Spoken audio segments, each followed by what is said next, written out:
இன்னைக்கு நாள் எப்படி இருந்துச்சு? நல்லா இருந்துச்சு. ஸோ இன்னைக்கு டிசம்பர் 5 இல்லையா? ஆமா. இன்னைக்கு நேத்தே வந்து பிரசிடென்ட் புட்டின், விளாடிமிர் புட்டின், ரஷ்யாவோட பிரசிடென்ட் வந்து இந்தியாவுக்கு வருகை தரதான் நம்ம முன்னே பார்த்துருந்தோம். இன்னைக்கு வருகை வந்துட்டாரு. ம். அப்படி ஒரு நாட்டில் ஒரு டெரரிஸ்ட் அட்டாக் நடந்ததுக்கப்புறம் இந்த மாதிரி ஸ்டேட் டு ஸ்டேட் மீட்டிங் வந்து கேன்சல் பண்ணிடுவாங்க. ஓகே. அந்த ரெட் ஃபோர்ட்டில் வந்து பாம் பிளாஸ்ட் ஆனது, அதை தொடர்ந்து அந்த குறிப்பிட்ட நீங்க காலகட்டத்துக்கு இன்னும் வதந்தியா தான் வச்சிருக்கிறீங்க. அது வந்து டெரரிஸ்ட் அட்டாக்ன்ட்டு. டெரர் அட்டாக்ன்றதை கன்ஃபார்ம் பண்ணிட்டாங்கப்பா. அதாவது டெரர் அட்டாக் தான். ம், டெரரிஸ்ட் பண்ணானான்றது தான் கேள்வி. சூசைட் பாம்புன்னு சொல்கிறாங்க. ம். அதுக்குள்ளே டீப் பண்ணால் இன்வெஸ்டிகேஷன் போய்கிட்டு இருக்கு. ம். நமக்கு தெரில அப்படின்றதுனால வந்து அது இல்லை அப்படின்னு ஆயிடாது. இந்த கடலில் ம். ஒரு ஸ்பூன் தண்ணி எடுத்துட்டு இந்த ஸ்பூனில் ஷார்க் இல்லை, அப்போ கடல்லே ஷார்க் இல்லைன்னு சொல்கிற மாதிரி இருக்கு. So investigations are going on. டீட்டெயில்டான ரிப்போர்ட் வந்து வெளியே வரும். பட் ஒரே நாள் வருமானா வராது. ஒன் டேல ரன் ஆகிறதுக்கு இது ஒன் மேன் திங் கிடையாது. 140 கோடி மக்கள் கொண்ட ஊர் அப்படின்றதுனால இட் டேக் டைம். டெரரிஸ்ட்டை கண்டுபிடிக்கிறது மட்டுமே கவர்மெண்ட்டுக்கு வேலை இல்லை.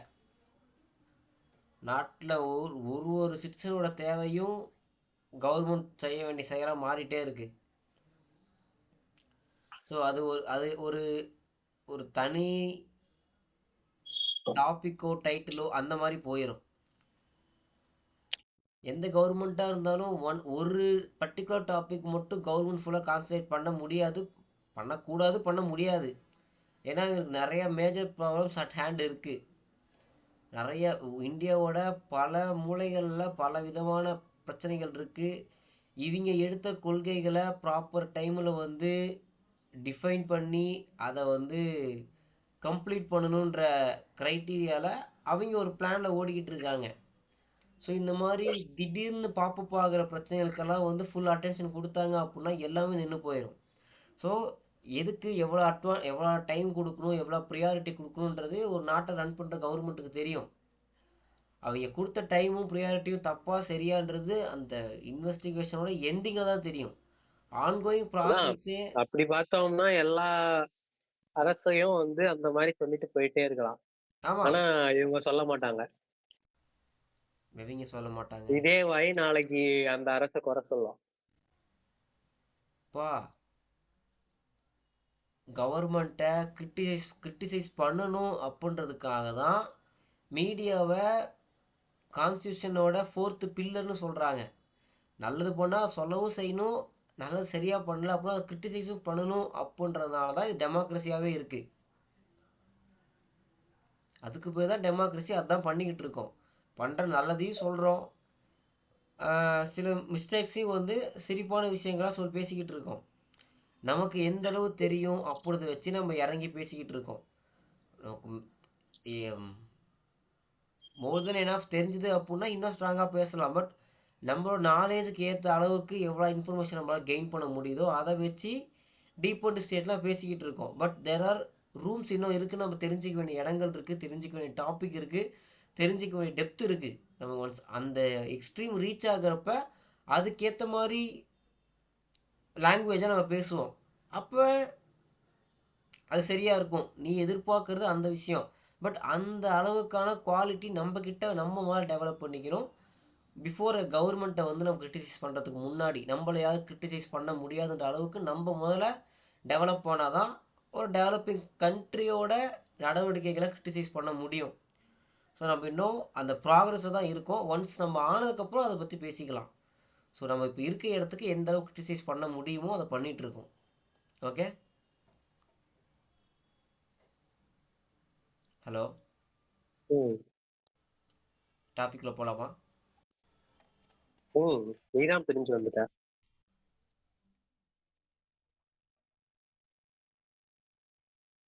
கேட்கறத கேட்டுறது, அதுக்கு பதில் சொன்னால் நீ பிரிஞ்சு வந்துட்டுன்னு சொல்லிடுறது. ஓகே ஆமா. ஃபைன். ஓகே, நம்ம இதில் இதுக்கு மேலே டைம் ஸ்பெண்ட் பண்ண வேணாம். ஸோ ரஷ்யாவுக்கு இன்னைக்கு இந்தியாவுக்கு ரஷ்யாவோட பிரசிடென்டான விளாடிமிர் புட்டின் வந்து நேற்று வந்திருந்தார். பிரைம் மினிஸ்டர் நேரில் போய் அவரை வரவேற்று பிரசிடென்ட்லாம் சந்திச்சாங்க. நிறையா விஷயங்கள் போகிருக்கு. இதில் முக்கியமான கீ பாயிண்ட்ஸ் என்ன நடந்திருக்கு அப்படின்றத இன்னைக்கு வீடியோவில் பார்க்க போகிறோம். அதுக்கு முன்னாடி ப்ரெசன்ட் ஸ்டேட், ஏன் ரஷ்யா இந்தியா இவ்வளோ க்ளோஸாக இருக்காங்க, ஒரு டெரர் அட்டாக் நடந்து முடிஞ்சு ஒரு கண்ட்ரி லீடர் வரதா இருந்தால் மோஸ்ட் லைக்லி அந்த ப்ரோக்ராம் கேன்சல் ஆயிரும். இந்த மாதிரி ஒரு அசம்பாவிதம் நடந்த உடனே ஒரு ஸ்டேட்டோட ஹை லெவல் மீட்டிங் வந்து கண்டிப்பாக கேன்சல் ஆகிரும். பட் அதையும் தாண்டி போட்ட ஸ்கெட்யூல் மாறாமல் இந்த பிளான் விஷயம் நடக்குது அப்படின்னா அதுக்கு நிறைய ரிஸ்க் எடுத்து பண்ண வேண்டியது இருக்கும். ரிஸ்க் எடுத்து பண்ணியிருக்காங்க. பட் இந்த அளவு ரிஸ்க் இந்த எடுக்கிறது சம்பவம் நடக்கிறதுக்கு முன்னாடியே அவங்க பிளான் போட்டாங்களா ஆமா, இங்க வரதா சொல்லி? இது கிட்டத்தட்ட ஒரு இயருக்கு முன்னாடியே வந்து இந்த மாதிரி லைக்லி இந்த குவார்ட்டரில் இந்த டைம் வந்து புட்டின் வரதா இருக்காருன்னு சொல்லியிருந்தாங்க. அது டைமாக கன்க்ளூட் பண்ணி டிசம்பர் தான் அப்படின்ற மாதிரிலாம் கொண்டு வந்து கடைசியாக தான் சொன்னாங்க. இந்த நவம்பர் பாதிக்கு மேலே டிசம்பரில் போய் பார்க்குறதா சொல்ல மாட்டாங்க. ஒரு கண்ட்ரியோட ஹெட் லெவல் மீட்டிங் பண்ணுறாங்க அப்படின்னா 5 நாள் 10 நாளுக்கு முன்னாடி இன்டிமேட் பண்ண மாட்டாங்க. அரௌண்ட் ஒரு 6 months to 1 year to 6 months முன்னாடியே இன்டிமேட் பண்ணிடுவாங்க. அதுக்கப்புறம் அது அந்த 6 months டைமில் கொஞ்சம் கொஞ்சமாக ப்ரிப்ரேஷன் ஸ்டார்ட் பண்ணி அந்த பர்டிகுலர் டேட்டில் வந்து அந்த ப்ரிப்ரேஷனோட ப்ராக்ரஸ் முடிஞ்சிருக்கும். அவங்க ரிசீவ் பண்ணுறதுக்கு ஏற்ற மாதிரி எல்லா ஏற்பாடுகளும் பண்ணியிருப்பாங்க. அவங்க வந்து இறங்குறதுலேருந்து எங்கே போகிறாங்க, யாரை பார்க்குறாங்க, என்ன பேச போகிறாங்க, எந்த மாதிரி மீட்டிங்ஸாக இருக்க போது, எதை பற்றி பேச போகிறாங்க, அதுக்கெல்லாம் என்ன தேவைன்ற எல்லாத்தையுமே அந்த பேச்சுவார்த்தை வரலாம் அப்படின்னு ஆரம்பிச்சிருவாங்க. ஸோ அது ஒரு பெரிய ப்ராசஸ். ஸோ அந்த மாதிரி இத்தனை ஸ்டேஜஸ் கடந்து அவர் வந்துட்டார். அதில் இன்னைக்கு அட் ப்ரெசென்ட்டில் 2 கவர்மெண்ட்டும் பார்த்து நிறைய விஷயங்கள் பேசியிருக்காங்க. மிலிட்ரி சம்மந்தமாக, சமுதாயம் சம்மந்தமாக நிறையா பேசியிருக்காங்க. பட் இந்த லெவல் மீட்டிங்க்கு எந்தெந்த விஷயங்கள் வழிவகுத்துச்சு, எங்கேருந்து இது ஆரம்பிச்சதுன்றத ஒரு ஷார்ட்டாக பார்த்துட்டு இங்கே வந்தால் கொஞ்சம் நல்லாயிருக்கும் அப்படின்னு நான் ஃபீல் பண்ணேன். ஸோ அதனால் கொஞ்சம் பின்னாடி போய் சில முக்கியமான இன்சிடென்ட்ஸை மட்டும் அப்படியே மார்க் பண்ணிவிட்டு டச்சப் பண்ணிவிட்டு நம்ம ப்ரெசென்ட்டுக்கு வந்துடலாம். ஸோ 1947 நமக்கு வந்து சுதந்திரம் கிடைச்சது. சுதந்திரம் கிடைச்சதுக்கு அப்புறம் பார்த்தா அப்படின்னா யூஎஸ் வந்து நம்மளை ஒரு சப்போர்ட்டாக வச்சு நம்மளை வந்து பயன்படுத்திக்கலாம் அப்படின்ற மாதிரி ஒரு ஸ்டேட்டில் வந்து இந்தியாவை அப்ரோச் பண்ணுறாங்க. இந்தியா அதுக்கு ப்ராப்பராக ரெஸ்பாண்ட் பண்ணல. அதாவது அமெரிக்கா நினச்ச அளவுக்கு அமெரிக்கா எதிர்பார்த்த அளவுக்கான ரிசல்ட்டை அமெரிக்கா கொடுக்கல, அவுட்புட்டை அமெரிக்கா கொடுக்கல. அதனால அமெரிக்காவோட கவனம் வந்து அப்படியே பாகிஸ்தான் பக்கம் போகுது. அந்த சமயத்தில் வந்து பார்த்தா அப்படின்னா இந்த பக்கமும் வெஸ்ட் பாகிஸ்தான், ஈஸ்ட் பாகிஸ்தான், பங்களாதேஷ் வந்து ஈஸ்ட் பாகிஸ்தானாக இருந்துச்சு. இந்த 1952லலாம் பார்த்தா அப்படின்னா ரஷ்யா வந்து அங்கே ரஷ்யா நாட்டில் பிரிட்டிஷ் பீப்புள் ரூல் பண்ணப்போ ஒரு எம்பசி இருந்துச்சு. 1952ல் அது எம்பசி ஆஃப் இந்தியாவோட எம்பசியாக அது மாற்றப்படுது. ரஷ்யா இந்தியாவோட க்ரோத்துக்காக இந்தியாவில் பாரத் எலக்ட்ரானிக்ஸ் லிமிடெட் அப்படின்ற ஒரு கம்பெனிக்கு டெக் ட்ரான்ஸ்ஃபர்லாம் பண்ணி கொடுக்குறாங்க.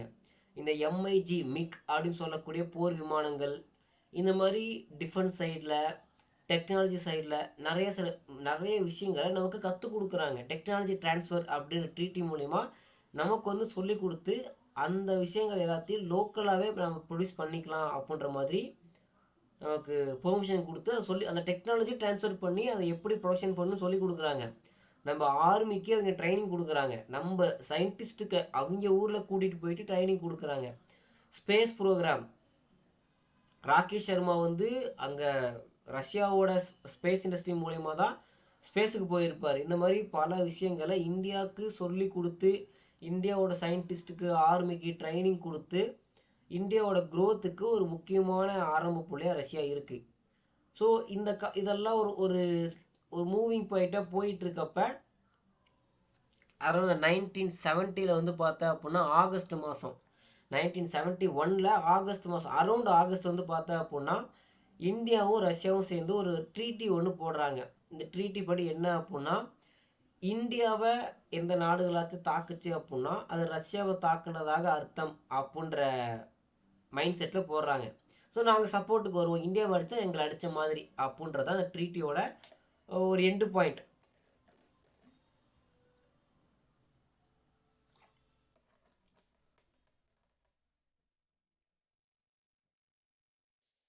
இந்த ட்ரீட்டி சைன் பண்ணுறாங்க.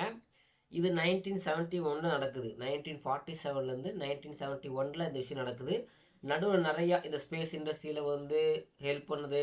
டிஃபென்ஸ் இந்த மிக் ரகம் போர் விமானங்கள் உள்ளே வந்தது. ஏன் இந்த மிக் ரக போர் விமானங்கள் இங்கே உள்ளே வந்துச்சுன்னா, அந்த காலத்தில் மிக் ரக போர் விமானங்கள் தான் ஒரு ஹை எண்ட் விமானங்கள் ஸ்டேட்டில் இருக்கிறது. ஏன்னா ஒரு பக்கம் சைனாலேருந்து டிபெட் பக்கத்தில் இருக்குது. அந்த டிபெட்டை கேப்சர் பண்ணிட்டு லடாக் மூலயமா ஹிமாலயாவில் ஜம்மு காஷ்மீரில் லடாக் ரீஜன் மூலயமா உள்ள இந்தியாவுக்குள்ளே என்ட்ரி ஆக ட்ரை பண்ணுறாங்க. இந்த பக்கம் பாகிஸ்தான் இருக்குது. ஸோ ரெண்டு பக்கமும் அந்த ஜம்மு காஷ்மீரை ஒரு அன்ரெஸ்டாகவே வச்சுருக்காங்க. இந்த டைமில் வந்து பார்த்தா அப்படின்னா அந்த ஜம்மு காஷ்மீரில் அவங்க ரெண்டு பேர்த்தையும் கண்ட்ரோல் பண்ணுறது இந்தியாவுக்கு ரொம்ப சிக்கலான விஷயமா இருக்குது. யூஎனில் வந்து யுஎன்எஸ்ஹெச்ஆர்சி அப்படின்னு சொல்லுவாங்க. இந்த ஐநா சபையில் வந்து பார்த்தா அப்படின்னா இந்த ஜம்மு காஷ்மீர் பிரச்சனையில் மற்ற உலக நாடுகள் தலையிட்டு இந்த பிரச்சனையை ஒரு நிறுத்தத்துக்கு கொண்டு வரலாம், ஒரு சொல்யூஷன் கொண்டு வரலான்னு சொல்லி அங்கே ஒரு மீட்டிங் மாதிரி போடுறப்ப ரஷ்யா மட்டும்தான் தன்னோட வீட்டோ பவரை யூஸ் பண்ணி அந்த சொல்யூஷன், அந்த வெளி நாடுகள் இந்தியாவோட பிரச்சனையில் தலையிடலாம் அப்படின்ற அந்த ஒரு முடிவுக்கு எதிராக ஓட் போடுறாங்க. வீட்டோன்றது ஒரு 5 நாடுகளுக்கு மட்டுமே கொடுக்கப்பட்டிருக்க ஒரு ஹையஸ்ட் அத்தாரிட்டி உலகத்தில், V5ன்னு சொல்லுவாங்க.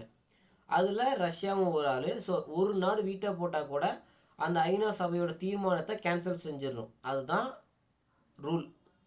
ஸோ அமெரிக்கா மற்ற உலக நாடுகளாக சேர்ந்து இந்தியாவோட ஜம்மு காஷ்மீர் பிரச்சனையை வெளிநாடுகள் தலையிட்டு ஒரு முடிவு கொண்டு வரலான்ற அந்த தீர்மானத்தை ரஷ்யா வந்து கேன்சல் பண்ணுறாங்க. 3 தடவை இந்த மாதிரி தீர்மானங்கள் கொண்டு வர ட்ரை பண்ணுறப்ப ரஷ்யா வந்து இந்தியாவுக்கு ஆதரவாக, இந்தியாவுக்கும் காஷ்மீரில் நடக்கிற பிரச்சனை இந்தியாவுக்கும் இன்னொரு வெளிநாடு, அது சைனா ஒரு பக்கம் அல்லது பாகிஸ்தான் ஒரு பக்கம், அது பைலேட்ரல் இஷ்யூ, 2 நாடுகளுக்கு நடுவில் சம்மந்தப்பட்ட பிரச்சனையை தவிர இதில் உலக நாடுகள் தலையிடக்கூடாது அப்படின்ற ஐடியாலஜியில் ரஷ்யா வந்து அந்த தீர்மானத்துக்கு அகெயின்ஸ்டாக வீட்டோ பவரை யூஸ் பண்ணி ஓட் போட்டு கேன்சல் பண்ணுறாங்க. இது இந்தியாவோட சுதந்திரத்துக்கு, இந்தியாவோட கருத்து சுதந்திரத்துக்கு ரொம்பவே ஆதரவு தெரிவிக்கிற விதமாக இருக்குது அந்த காலகட்டத்தில். இப்போ நம்ம அப்போ டெவலப் ஆகாத ஸ்டேட்டுன்றதுனால யார் வேணால் உள்ளே என்ட்ரி ஆகி பஞ்சாயத்து பண்ணுற இடத்துல இருந்தோம். பட் மற்ற யாரும் உள்ளே என்ட்ரி ஆகக்கூடாது, அவங்க பிரச்சனையை அவங்களே பார்த்துப்பாங்க அப்படின்னு சொல்லி நமக்கு வந்து ரஷ்யா ஸ்பேஸ் கொடுத்தாங்க. நம்ம என்ன டிசைட் பண்ணலாம் அப்படின்ற ஒரு சுதந்திரமான முடிவு எடுக்கிறதுக்கு தேவைப்படக்கூடிய ஸ்பேஸை வந்து ரஷ்யா உருவாக்கி கொடுக்குறாங்க. ஸோ இது ரஷ்யா அதிகமாக நமக்கு சப்போர்ட் பண்ணுற இந்த காலகட்டத்தில் அப்படியே அமெரிக்கா சப்போர்ட் வந்து பாகிஸ்தானுக்கு அதிகமாகுது. வெப்பன்ஸ் கொடுக்குறாங்க, சப்போர்ட் சிஸ்டம் பண்ணுறாங்க, ஃபண்டு கொடுக்குறாங்க. இதெல்லாம் பண்ணி சைனாக்கு நிறையா பூஸ்ட் பண்ணுறாங்க அமெரிக்கா. ஸோ இதெல்லாம் சேர்றப்போ ஆட்டோமேட்டிக்காக என்ன ஆகுது அப்படின்னா சைனா வந்து இந்தாண்ட வெஸ்ட் சைடு, அமெரிக்கா சைடு தான் இருக்குது வெஸ்ட் சைடு இருக்கக்கூடிய பாகிஸ்தான் வந்து இந்தாண்ட ஈஸ்டில் இருக்க பாகிஸ்தான் அந்த மக்களை வந்து ஒரு மாதிரி போர் குரல் கொடுத்து தூண்டுறாங்க. இந்தியாவுக்கு அகேன்ஸ்டாக போர் பண்ணணும் அப்படின்ற மாதிரி தூண்டுறாங்க. நிறைய மக்கள் இந்த பங்களாதேஷ், இன்னைக்கு பங்களாதேஷாக இருக்கக்கூடிய ஈஸ்ட் பாகிஸ்தான்லேருந்து இந்தியாவுக்குள்ளே தப்பிச்சு ஓடி வராங்க அடைக்கலம் தேடி. இப்போ இவங்களை பாதுகாக்க வேண்டியது இந்தியாவோட பொறுப்பு ஆகிறது. இந்தியாவையே தன்னால் பாதுகாக்கிறதுக்கு இன்னைக்கு போதுமான வலிமை இல்லாத ஒரு சூழலில் இன்னொரு நாட்டு மக்களையும் பாதுகாக்கணுன்ற கட்டாயத்துக்கு இந்தியா தள்ளப்படுது. ஸோ அந்த சூழலில் இவங்க யாருக்கும் பாதுகாப்பு கொடுக்கக்கூடாது அப்படின்னு சொல்லி ஈஸ்ட் பாகிஸ்தான்லேருந்து பிரச்சனைகள் கிளம்புறப்ப இந்தியா வந்து அவங்கள எதிர்த்து இல்லை நாங்கள் வந்து சப்போர்ட் பண்ணுவோம், அகதிகளுக்கு நாங்கள் சப்போர்ட் பண்ணுவோம் இந்தியா ஸ்டாண்டுக்கு வர ஒரு மாதிரி இந்த ஒரு கருத்து வேறுபாடுகள் நடுவில் போராக மாற ஆரம்பிக்கிறப்ப யூகே இங்கிலாந்து வந்து பார்த்தா அப்படின்னா இந்தாண்ட பாகிஸ்தான் பக்கம் வந்து பே ஆஃப் பெங்கால் பக்கம் வந்து அவங்களோட நேவி ட்ரூப்பை வந்து கொண்டாந்து நிறுத்துறாங்க. அரேபியன் சீ பக்கம் அமெரிக்கா அவங்களோட ஃப்ளீட்டை கொண்டாந்து நிறுத்துறாங்க, அவங்களோட கப்பல் படையை கொண்டாந்து நிறுத்துறாங்க. இந்தாண்ட ஒரு பக்கம் பாகிஸ்தான், இந்தாண்ட ஒரு பக்கம் சைனா. ஸோ இது வந்து 4 பக்கமும் இந்தியாவை சுற்றி வளைச்ச மாதிரி ஆயிடுது. இது 1971 டிசம்பர் நடக்குது. ஸோ 1971 ஆகஸ்ட்டில் இந்தியா மேலே நடக்கிற தாக்குதல், ரஷ்யா மேலே நடக்கிற தாக்குதலாக சொல்லி ட்ரீட்டி போட்டிருந்தோம். இது 1971 டிசம்பரில் ஆரம்பிக்கிறாங்க, அரௌண்ட் டிசம்பர் 3 ஆரம்பிக்குது. ஸோ இந்த 2 கடல் பக்கமும் ஒரு பக்கம் இங்கிலாண்டும் ஒரு பக்கம் அமெரிக்காவும் இருக்காங்க. இந்த ஒரு அன்ரெஸ்டான சுச்சுவேஷனை புரிஞ்சுக்கிட்ட ரஷ்யா அவங்களோட நேவி ஃப்ளீட் சப்மரீனு ஃபைட்ரு ஃபைட்ரு இல்லை அது போய் டெஸ்ட்ராயர்ஸு க்ரூஸ் கப்பல் ஐ மீன் க்ரூஸ் வார்ஷிப் எல்லாத்தையும் இந்தியன் ஓஷனுக்கு அனுப்பி இங்கிலாண்டையும் அமெரிக்காவையும் பின்வாங்க வைக்கிறாங்க. பின்வாங்க வச்சதுக்கப்புறம் அந்த போர் வந்து இந்தியாவுக்கு சாதகமாக அமையுது. அமெரிக்கா கிட்டேருந்து கிடைக்க வேண்டிய ஆர்மி வெப்பன்ஸும் ஃபண்டும் பாகிஸ்தானுக்கு போகாததுனால அந்த வாரில் இந்தியா ஜெயிச்சு 90,000 பாகிஸ்தான் வீரர்களை இந்தியா வந்து தன்னோட கட்டுப்பாட்டில் வச்சு டோட்டலாக கேப்சர் பண்ணி அவங்க சரண்டர் ஆயிடுறாங்க. பாகிஸ்தான் ஆர்மி இந்தியன் ஆர்மிட்ட சரண்டர் ஆயிடுறாங்க. அதுக்கப்புறம் தான் ஈஸ்ட் பாகிஸ்தான் 1971 அப்புறம் ஐ மீன் 1972 பங்களாதேஷ் அப்படின்ற ஒரு நாடாக மாறுது. அது வரை அது ஈஸ்ட் பாகிஸ்தான் அப்படின்னு தான் பாகிஸ்தானோட கண்ட்ரோல் தான் இருந்தாங்க. ஈஸ்ட் பாகிஸ்தான் தான் அதை கூப்பிட்டு இருந்தாங்க.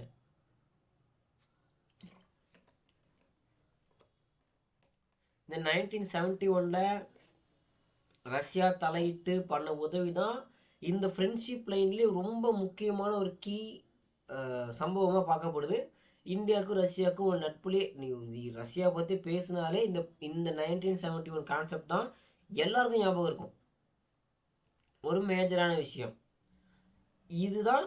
இப்படியே கொஞ்சம் கொஞ்சமாக க்ரோத் ஆகி ரஷ்யாவுக்கு அகெயின்ஸ்டாக யூஎனில் ஏதாச்சும் தீர்மானம் நிறைவேற்றினாங்கன்னா, இப்போ ரீசண்டாக உக்ரைன் ரஷ்யா வாருக்கு அகெயின்ஸ்டாக அமெரிக்கா முடிவெடுத்து தீர்மானம் ஏற்றப்ப இந்தியா வந்து அதில் ஓட்டே பண்ணல. ரஷ்யாவுக்கு சாதகமாக ஓட் பண்ணல, ரஷ்யாவுக்கு எதிராகவும் ஓட் பண்ணல. அவங்க நியூட்ரலாக இருந்துட்டாங்க.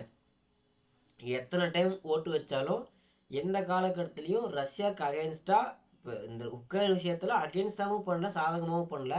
1960s 70s மற்ற நாடுகள் கூட ரஷ்யாவுக்கு பிரச்சனை ஆனப்போ அப்பப்போ அந்த பிரச்சனையான காலகட்டங்களை எப்பப்போ யூஎனில் ஒரு ரெசல்யூஷன் கொண்டு வந்தாங்களோ அப்போல்லாம் இந்தியா அதில் வந்து எந்த விதமான ரஷ்யாவை எதிர்க்கிற மாதிரியான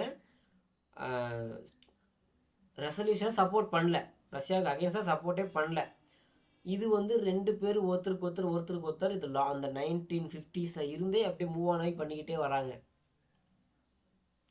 ஸோ இதில் தான் நிறைய டெக் ட்ரான்ஸ்ஃபர் பண்ணுறது. இங்கேருந்து அந்த நாடுகளுக்கு வந்து பார்த்தா அப்படின்னா அவங்களுக்கு சாங்ஷன் போட்டப்ப நமக்கு டிஸ்கவுண்ட் ஆகியில் எண்ணெய் கொடுத்தாங்க. அமெரிக்கா வந்து டேரிஃப் போட்டுருன்னு சொன்னப்போ கூட இந்தியன் கவர்மெண்ட் அங்கேருந்து க்ரூட் ஆயில் வாங்கி அதை ரிஃபைன் பண்ணி யூஸ் பண்ணிட்டு இருந்தாங்க. கவர்மெண்ட் வாங்கலை, கவர்மெண்ட் பர்மிஷனோட ப்ரைவேட் கம்பெனிஸ் தான் ரஷ்யாவிலேருந்து க்ரூட் ஆயில் ரொம்ப டிஸ்கவுண்ட் ப்ரைஸில் வாங்கி அதை ரிஃபைன் பண்ணி அதில் வர பை ப்ராடக்ட்ஸ் எல்லாத்தையும் சேல் பண்ணுறாங்க வெளிநாடுகளுக்கு. இது நம்ம மக்கள் மத்தியில் ஒரு தவறான எண்ணம் இருக்குது. இந்தியன் கவர்மெண்ட்டே டேரெக்டாக ரஷ்யாவிலேருந்து கம்மி விலைக்கு க்ரூட் ஆயில் வாங்கினாலும் நம்ம நாட்டில் பெட்ரோல் விலை குறையலை அப்படின்னு. ஸோ இந்தியன் கவர்மெண்ட் வாங்குறாங்க. அவங்க வாங்குற அளவு ரொம்ப கம்மி. அதிகமான அளவு இந்தியாவில் இருக்கக்கூடிய ப்ரைவேட் கம்பெனிஸ் வாங்குறாங்க. அது இந்தியன் கவர்மெண்ட்டுன்னு எடுத்துக்கிறதுனால அது தவறான அண்டர்ஸ்டாண்டிங்கில் போயிடுது. ஸோ இந்த க்ரூட் ஆயில் சம்மந்தம் இதுதான். அமெரிக்கா என்ன சொல்கிறாங்கன்னா, இந்தியாவோட பர்ச்சேஸ்னால தான் அங்கே ரஷ்யாவுக்கு தேவைப்படுற ஃபண்டு கிடைக்குது. அதை வச்சு தான் அவங்க உக்ரைனுக்குள்ள போரை கண்டினியூ பண்ணுறாங்க. ஏன்னா மற்ற எல்லா உலக நாடுகளும் ரஷ்யாவுக்கு எதிராக மாறினப்போ இந்தியாவும் சில நாடுகள் மட்டும் தான் ரஷ்யாவுக்கு சப்போர்ட் பண்ணிட்டு இருக்காங்க. அதில் இந்தியாவும் சைனாவும் தான் one of the biggest buyer of crude oil. ஆனால் சைனாவை எதிர்த்து அமெரிக்கா பேசல. ஏன்னா சைனா இஸ் டெவலப்டு கண்ட்ரி, அவங்க ரிப்ளை வேறு மாதிரி இருக்கும். இந்தியாவை தான் நோண்ட முடியுன்றதான் இந்தியாவை நோண்டி பார்த்தாங்க. பட் நம்ம ஸ்ட்ராங்காக எங்கள் நாட்டோட மக்கள் தேவையை பூர்த்தி பண்ணுறது எங்கள் கடமை. அந்த எனர்ஜி செக்யூரிட்டியை நாங்கள் எங்கள் மக்களுக்கு கொடுப்போம். அதுக்காக தேவைப்பட்டுச்சுன்னா நாங்கள் ரஷ்யாட்டேருந்து எண்ணெய் வாங்க தான் செய்வோம். இதில் எந்த நாடுகளும் எங்கள் நாட்டு தேவைக்கு நாங்கள் பண்ணுமா வேணாமான்னு முடிவு சொல்ல முடியாதுன்னு சொல்லி ஸ்ட்ராங்கான ரிப்ளை சொல்லிட்டாங்க. ஸோ இந்த மாதிரி ஒரு காலகட்டத்துலேயும் 2 பேருக்கும் அகெயின்ஸ்டாக உலக நாடுகள் இருந்தப்ப 2 பேரும் ஒருத்தருக்கு ஒருத்தர் ரொம்ப ஆதரவாகவும் உறுதுணையாகவும் இருந்ததுனால தான் இன்றைக்கி இவ்வளோ சிக்கல் தாண்டியும் இந்த ஃப்ரெண்ட்ஷிப் வந்து பிரேக்கன் ஆகாமல் விரிசல் விடாமல் இவ்வளோ ஸ்ட்ராங்காக ட்ராவலாக இங்கே வந்திருக்கோம். ஸோ இதுதான் ஹிஸ்ட்ரி அரௌண்ட். நான் சில முக்கியமான பாயிண்ட்ஸை மட்டும் தான் நோட் பண்ணியிருக்கேன். இதில் இன்னும் நிறைய விஷயங்கள் நோட் பண்ண வேண்டியது இருக்குது. பட் ஒரு இன்ட்ரோக்கு இது போதும் அப்படின்றதுனால முக்கியமான கீ பாயிண்ட்ஸ் எனக்கு சொல்லணும்னு தோணாம மட்டும் நான் சொல்லியிருக்கேன். ஸோ இப்போ என்னன்னா இப்ப நீ சொன்னது எல்லாமே வந்து ரஷ்யா இது பண்ணாங்க இது பண்ணாங்க இது பண்ணாங்க இது பண்ணாங்க ம் இப்படியே தான் இருந்துச்சு. சோ இப்ப நம்ம எதுவுமே திரும்பி பண்ணவே இல்லையா? இல்ல வந்து இவ்வளவும் பண்றாங்கன்னா பின்னால ஒரு ஆதாயம் இருக்குமா அப்படிங்கறதுதான் என்னோட ஃபர்ஸ்ட் கேள்வி. நம்ம பண்ற இடத்துக்கு இப்பதான் வந்திருக்கோம். இன்னைக்கு பிரசன்ட் ஸ்டேட்ல தான் வந்திருக்கோம். இன்னைக்கு ஓகே, என்ன அப்ப அதுக்கு திருப்பி பண்ண இன்னைக்குதான் பண்ற ஸ்டேஜ்ல வந்திருக்கோம் அப்படின்னா, அப்ப இவ்வளவு நாள் அவங்க பண்ணது ஏதாவது ஆதாயத்துக்காக கூட இருக்கலாம் தானே? ஆமா அது என்னங்கிறது நமக்கு இப்போதைக்கு தெரியல. தெரியும். ரஷ்யா இவ்வளவு பண்றதுக்கான மொத்த விஷயம் என்ன அப்புட்னா, இந்தியா மக்கள் தொகையில அதிகமா இருக்கக்கூடிய நாடு. சரி, சைனாவும் அதனால அதிகமா இருக்கக்கூடிய நாடு. இப்ப இந்தியா அமெரிக்கா சைடு சாஞ்சிருச்சு அப்புட்னா, அமெரிக்கா சப்போர்ட் வாங்கி அமெரிக்கா சைடு சாஞ்சிருச்சு அப்டின்னா, வெஸ்ட்டுக்கு பவர் ஏறிரும். ஏன்னா அமெரிக்காவுக்கும் ரஷ்யாவுக்கும் தான் ரொம்ப காலமா போர். கோல்டு வார்ன்னு சொல்லுவாங்க. 2 பேரும் ஒருத்தர் ஒருத்தர் ஒத்துக்கவே மாட்டாங்க. ஏன்னா ரஷ்யாவோட ஐடியாலஜி வேற. அமெரிக்கா ஒரு ஐடியாலஜி வேற. இந்த கேபிட்டலிசம், கம்யூனிசம் 2த்துக்கும் நடுவுல அமெரிக்கா கேபிட்டலிஸ்ட், ரஷ்யா கம்யூனிஸ்ட். இந்த 2 ஐடியாலஜிக்கு நடுவுல தான் பிரச்சனை. இப்ப இந்த ஐடியாலஜிய பேலன்ஸா வச்சுக்கணும் அப்புட்ன்றது தான் 2 நாடுகளோட விருப்பமும். இந்தியா இப்ப சைனாவும், ரஷ்யாவும் கிட்டத்தட்ட 2 பேரும் கம்யூனிஸ்ட் தான். 2 பேருமே உழைக்கிற மக்களுக்கு என்ன கிடைக்கணுமோ அது கிடைக்கணும் அப்புட்ன்றது தான் அவங்க ஸ்டாண்டு. அமெரிக்கா யாரால எவ்வளவு முடியுமோ அவங்க எவ்வளவு சம்பாரிச்சுக்கலாம். இப்போ உன்னால 10 இட்லி சாப்பிட்ற அளவுக்கு சம்பாதிக்க முடியும், நீ சம்பாரிச்சு 10 இட்லி சாப்பிட்டுக்கலாம் அப்புன்றது அமெரிக்கா. ஒருத்தருக்கு 4 இட்லி தான். அவங்க 10 இட்லி சாப்பிட்ற அளவுக்கு சம்பாரிச்சாலும் 4 இட்லி தான் 4 இட்லி தான், அதுக்கு மேலே நம்ம சாப்பிடக்கூடாது அப்படின்னு மற்றவங்களுக்கும் கிடைக்கணும் அப்படின்ற மாதிரி இடத்துல இருக்கிறது தான் கம்யூனிஸ்ட். என்ன பண்ணாலும் உனக்கு என்ன கொடுக்க முடியுமோ அதான் கொடுக்க முடியுன்றது கம்யூனிஸ்ட். நீ உன்னால் எவ்வளோ முடியுதோ அவ்வளோ பண்ணி அவ்வளவு நீயே எடுத்துக்கலான்றது கேபிட்டலிஸ்ட். இந்த 2 ஐடியாலஜியும் உலகத்தில் பேலன்ஸ் ஆகணும், ஒன்று ஓவர்டேக் பண்ணிடக்கூடாதுன்றத கருத்தில் வச்சு தான் 2 நாடுகளும் இந்த மாதிரி வேலைகள்லாம் பார்க்கறது. ஸோ இன்னைக்கு அப்பனா சைனாக்கு பண்ணலாம்ல அவங்க? சைனா இல்ல சைனாக்கும் இந்த லெவல்ல அவங்க ஹெல்ப் பண்ணிருக்காங்களா? சைனா ரஷ்யாவோட உதவி வாங்கி தான் இப்படி வரணுன்ற தேவை இடத்துல இல்லை. இடத்துல இல்லன்னா அப்போனா வந்து அவங்களாலேயே அவங்கள பார்த்துக்க ஆஹ், முடியுன்ற சூழல். இல்ல இல்ல, இப்ப என்னன்னா நீ சொல்றது பார்த்தா ரொம்ப ஸ்டார்டிங்ல இருந்தே இந்தியாவுக்கு அவங்கதான் சப்போர்ட்டா இருந்தாங்கங்கிற மாதிரி இருக்கு, ரஷ்யா தான். சோ அப்போ வந்து சைனா வந்து வீழ்ச்சியே சந்திக்கலையா? அவங்க ஸ்டார்டிங்ல இருந்தே நல்லா இருக்காங்களா?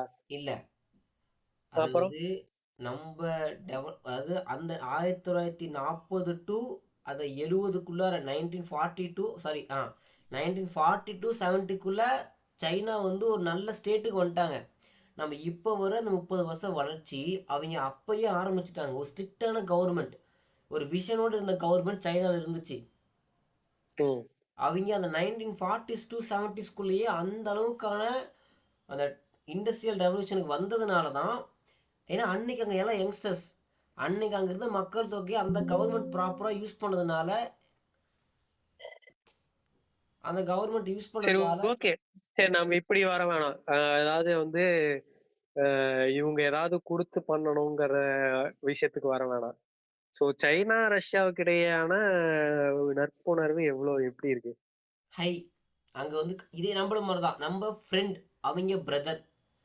ரஷ்யாவோட ஆங்கிள் ஓகே. இருந்து பார்க்குறோம் அப்படின்னா இந்தியாவும் ம் ரஷ்யாவும் ஃப்ரெண்டு, ரஷ்யாவும் சைனாவும் பிரதர்ஸ்.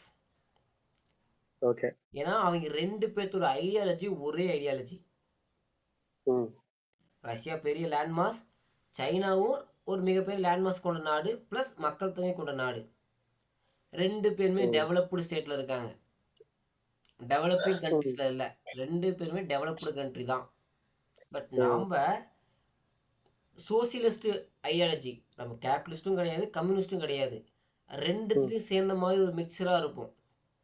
ம் ஸோ இந்த கேபிட்டலிஸ்ட் ஐடியாலஜி இல்லாமல், கம்யூனிஸ்ட் ஐடியாலஜி இல்லாமல், ஒரு சோசியலாஜிஸ்ட் எனக்கு அந்த வார்த்தை வரல, இந்த ஐடியாலஜி இருக்கிறதுனால ஏதோ ஒரு பக்கம் இவங்க நம்மளை இழுத்துடணுன்றது தான் இந்த கேபிட்டலிஸ்ட் அப்புறம் கம்யூனிஸ்டோட ஐடியாஸ்.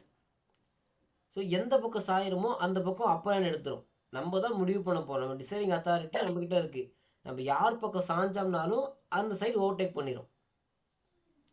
ஸோ அதனால தான் இந்தியாவோட நியூட்ரல் ஸ்டேட்டே வந்து பிரச்சனையாக இருக்குது. ஏதோ ஒரு பக்கம் வாங்க வாங்க வாங்கன்னு ரொம்ப காலமாக ப்ரெஷர் பண்ணிட்டே இருப்பாங்க. பட் நாங்கள் எந்த பக்கமும் வரமாட்டோம். இந்தியா ஒரு ஸ்ட்ராங்கான ஸ்டாண்ட் நின்றுக்கிட்டு இருக்காங்க. அதனால இப்போ வேறு ஐடியாலஜியாக இருந்தாலும் ரஷ்யா கூட நம்ம சேர்ந்து ட்ராவல் பண்ண முடியுது, டிஃப்ரென்சஸை மதித்து சிமிலாரிட்டி வந்து என்கரேஜ் பண்ணுறதுனால நம்ம ஃப்ரெண்டாக இருக்கும். இவன் நீயும் உன் தம்பியும் வந்து ஒரே பிளட் பிரதர்ஸ், நானும் நீயும் ஃப்ரெண்ட்ஸ். வேறு வேறு பிளட்டாக இருந்தாலும் ஒரே ஐடியாலஜியை ட்ராவல் பண்ணுறதுனால ஃப்ரெண்ட்ஸ்னு சொல்கிற மாதிரி தான் அங்கேயும். அவங்க 2 பேர் பிரதர், நம்ம ஃப்ரெண்ட்ஸ். சைனா ரஷ்யாவோட உதவி இருந்தால் தான் வளர முடியும்னு இல்லை. அவங்க ப்ராப்பராக ஒரு நாட்டையும் அப்ரோச் பண்ணி ஸ்டார்டிங்லேயே அவங்க வந்து மற்ற உலக நாடுகள் கூட கனெக்ட் ஆக ஆரம்பிச்சிட்டாங்க. நம்ம 1990ஸ்க்கு மேலே தான் இந்த எல்பிஜியெல்லாம் கொண்டு வரோம், வெளியுறவு கொள்கைகள்லாம் கொண்டு வரோம். அது வரை பெருசாக உலகத்து கூட ஓப்பன் அப் ஆகலை. அந்த மாதிரி ரொம்ப ஒரு கட்டுப்பாடான சூழல் தான் வாழ்ந்துட்டு இருந்தோம். அதுக்கப்புறம் தான் ஓப்பன் அப் ஆகி இந்த மற்ற நாடுகளுக்கு போய் மற்ற நாடுகளுக்கு போய் இன்வெஸ்ட் பண்ணுறது, மற்ற நாடுகளை நம்ம நாடுகளுக்கு வந்து இன்வெஸ்ட் பண்ண சொல்கிறது. இப்போ இந்த 1990s நடக்கிறது பார்த்தா அப்படின்னா நம்ம நாட்டுக்குள்ளே வந்து ரஷ்யா நமக்கு ஹெல்ப் பண்ணுவாங்க. எப்படின்னா டெக்கு சொல்லி கொடுத்துட்டு போயிடுவாங்க. அந்த டெக்கு வச்சு நம்ம ஓனாக டெவலப் பண்ணிக்கணும். இது வேற. உள்ளே வந்து இப்போ நயாரா பெட்ரோல் பங்க் நம்ம ஊரில் வந்து வச்சுருக்காங்க. அதில் சம்பாதிக்கிற பணத்தை ரஷ்யா அவங்க நாட்டுக்கு கொண்டு போவாங்க. இது வேற. இதில் புரிஞ்சுக்கணும், டெக் ட்ரான்ஸ்ஃபர் வேற, இது வேற. 1990ஸ்க்கு அப்புறம் தான் இந்த மாதிரி மற்ற நாடுகள் உள்ளே வந்து வியாபாரம் பண்ணுறது. நம்ம மற்ற நாடுகளுக்குள்ளே போய் வியாபாரம் பண்ணுறது 1990ஸ்க்கு முன்னாடி அப்படிலாம் கிடையாது. நம்ம ரொம்ப க்ளோஸ்ட் எக்கானமியாக தான் இருந்தோம், ஓப்பன் எக்கானமி கிடையாது. பட் சைனா வந்து அப்போயே ஓப்பன் எக்கானமியாக மாறிட்டாங்க சீக்கிரமாகவே. நம்மளை விட ஒரு 30 வருஷத்துக்கு முன்னாடி ஓப்பன் எக்கானமி ஆகிட்டாங்க. அதனால் அங்கே க்ரோத் ரொம்ப ஃபாஸ்ட்டாக இருந்துச்சு. ரெண்டாவது கரப்ஷன் கிடையாது, விஷன் இருந்துச்சு அவங்ககிட்ட. நமக்கு சோஃபார் இப்போ தான் விஷனில் இண்டிஜினஸான விஷயங்கள் பண்ணிக்கிட்டு இருக்கோம். பட் சைனா அதை ரொம்ப முன்னாடி ஆரம்பிச்சிட்டாங்க.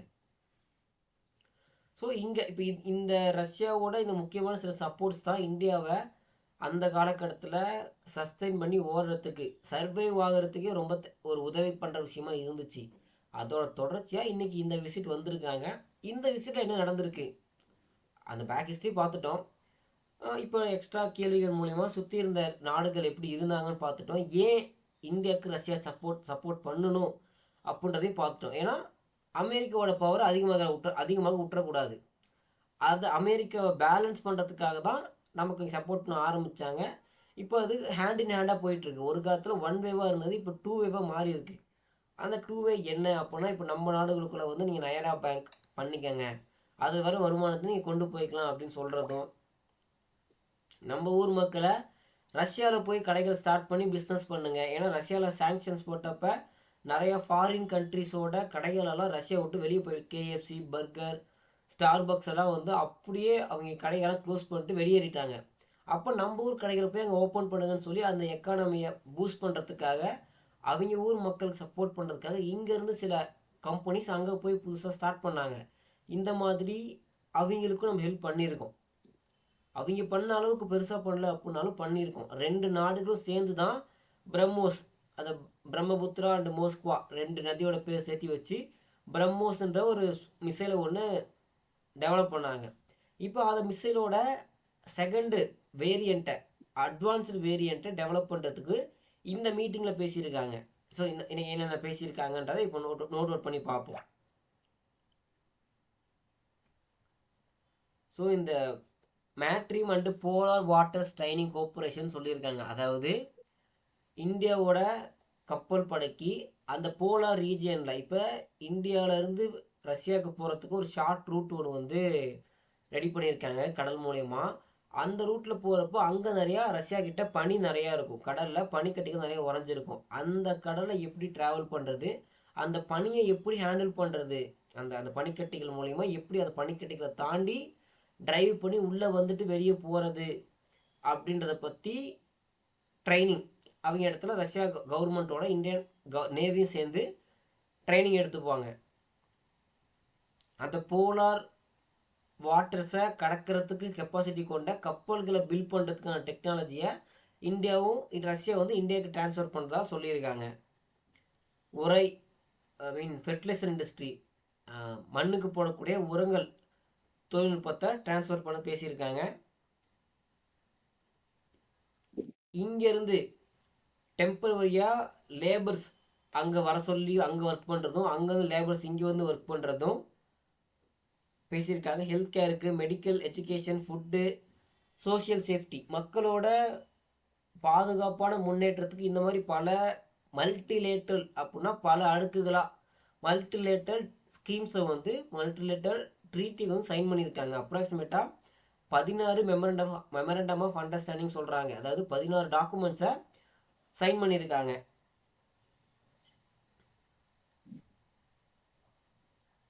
இதில் ரொம்ப முக்கியமான கீ பாயிண்ட் என்ன அப்படின்னா 30 நாளைக்கு வந்து பார்த்தா அப்படின்னா டூரிஸ்ட் விசா வந்து ரஷ்யாவுக்கும் இந்தியாவுக்கும் போட்டிருக்காங்க.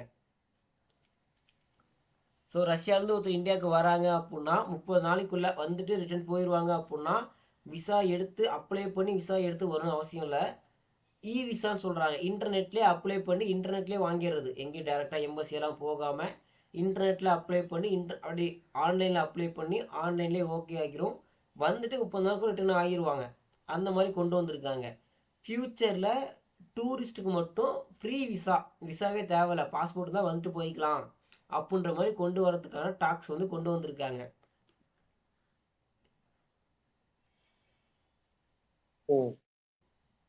போலார் நேவிகேஷன் நார்த்தில் இருக்கக்கூடிய நார்த்னா ரஷ்யாவுக்கு மேலே அந்த சீ ரூட்டில் வந்து பார்த்தா அப்படின்னா கப்பல் ஓட்டிகளுக்கு இந்த ட்ரேடு பண்ணுறாங்க, வியாபாரம் பண்ணுறாங்க இல்லையா, இங்கேருந்து கம்பெனிஸோட சரக்குகள் அங்கே போகுது இல்லையா, அங்கே கொண்டு போகிற கப்பல் கம்பெனிஸ் இருக்கும்ல, அந்த மாதிரி கப்பல் கம்பெனிஸுக்கு இந்த நார்தன் சீல இவ்வளவு பனி இருக்கக்கூடிய நார்தன் சீல எப்படி வந்து நேவிகேஷன் அந்த ரூட்டை எப்படி கண்டுபிடிச்சி வர்றது, அவங்க ஊர் நேவிகேஷன் சிஸ்டத்தை எப்படி ஆக்சஸ் பண்ணுறது அப்படின்னு ட்ரைனிங் கொடுக்குறதாகவும் சொல்லியிருக்காங்க.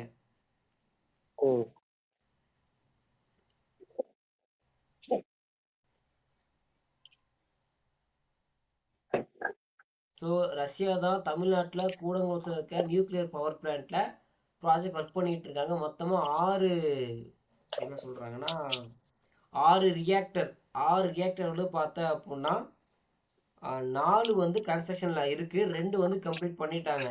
மீதி 6 ரியாக்டரில் மீதி இருக்க 4 ரியாக்டரும் கன்ஸ்ட்ரக்ஷன் முடிஞ்சிருச்சு அப்படின்னா ரஷ்யா இந்தியாவில் கட்டினதுலே one of the biggest nuclear power பிளான்ட்டாக இந்த கூடங்குளத்தில் இருக்கக்கூடிய பவர் பிளான்ட் தான் இருக்கும். ஸோ நம்ம இந்தியன் கவர்மெண்ட்டோட இந்தியாவோட இண்டெக்ஸான நிஃப்டி 50 சொல்லக்கூடிய ஷேர் மார்க்கெட்டோட ஷேர்ஸை வந்து இனிமேல் ரஷ்யன் பீப்புளும் வாங்கலான்ற மாதிரி அவைல் பண்ணியிருக்காங்க. அந்த ஊர்லேயே ஒரு கம்பெனி அந்த ஊரில் அவங்க ஷேர் மார்க்கெட்டில் லிஸ்டாக இருக்கக்கூடிய ஒரு லிஸ்ட்டில் வந்து நிஃப்டி 50 லிஸ்ட் பண்ணுறாங்க. ஸோ அந்த ஊர் மக்கள் நிஃப்டி 50 ஷேரையும் வாங்கி நம்ம இந்தியாவில் இன்வெஸ்ட் பண்ணலாம். ஸோ ரெண்டாவது இந்த SC 57 வந்து அவங்க நமக்கு டெக்னாலஜி கொடுத்தது,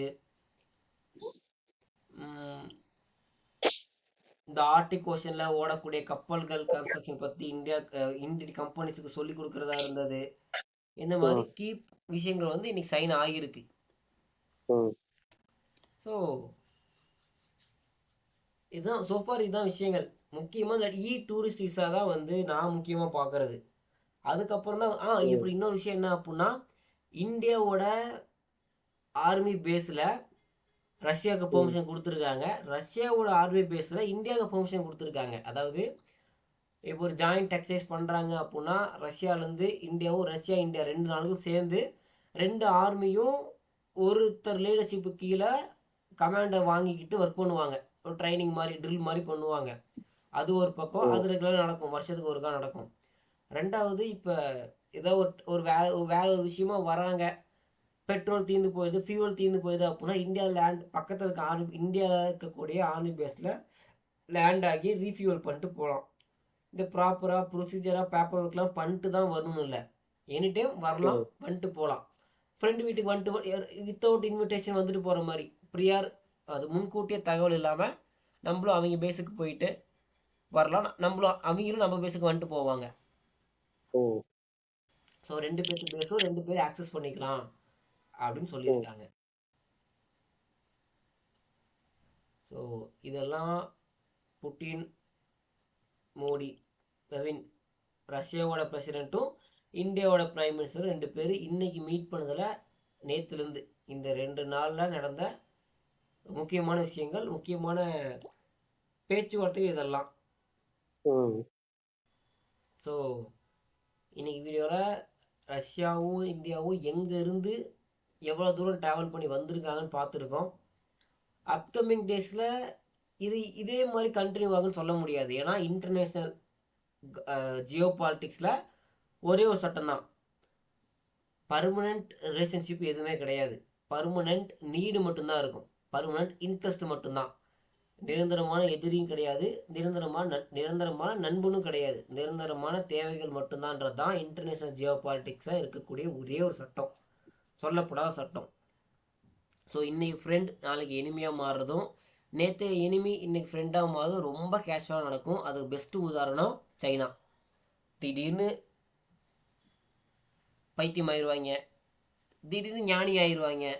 நம்ம அவங்க எந்த லிஸ்ட்டுமே வைக்க முடியாது. ஓகேனா ஃப்ரெண்டு, ஓகேயா எனிமி, 2 சைடும் ஹேண்டில் பண்ணுற கெப்பாசிட்டி நம்மக்கிட்ட இருக்கணும். ஸோ இதுதான் ஜியோ பாலிட்டிக்ஸ். இதுதான் ஒரு தமிழ்நாட்டில் கவுன்சிலரில் இருந்து, ஒரு தனி நபரில் இருந்து, ஒரு இப்போ இன்டர்நேஷ்னல் நாடுகள், உலக நாடுகள் மத்தியில் வரையும் ஒரே சட்டம் தான்.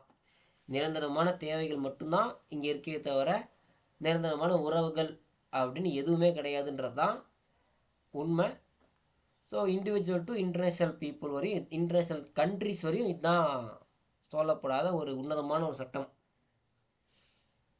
ஸோ இன்றைக்கி வீடியோவில் ரஷ்யா இந்தியா உறவுகள் எந்த அளவு மேம்பட்டுருக்கணும், எந்த அளவு எங்கேருந்து எது வரையும் வளர்ந்துருக்குன்னு பார்த்துருக்கோம். ஸோ இதே மாதிரி இது எந்த அளவுக்கு மேலும் வளரும் அப்படின்றத டே டு டேல பார்க்க போகிறோம். ஸோ ஏதாச்சும் கேள்விகள் இருக்கா? இல்லை. ஓகே, இன்றைக்கான வீடியோ புரிஞ்சிருக்கும் நம்புகிறேன். ஸோ புரியல ஒரு டைம் திரும்பி பாருங்கள். இந்த வீடியோ சில முக்கியமான பாயிண்ட்ஸை ஸ்பீடாக பேசியிருக்கோம், கவனிச்சிருக்கோம். கவனமாக பார்த்தோம் அப்படின்னா எல்லாமே கனெக்ட் ஆகும். ஸோ இதே மாதிரி இன்னொரு நாள் இன்னொரு வீடியோவில் நிறைய விஷயங்கள் டிஸ்கஸ் பண்ணுவோம். நன்றி, வணக்கம்.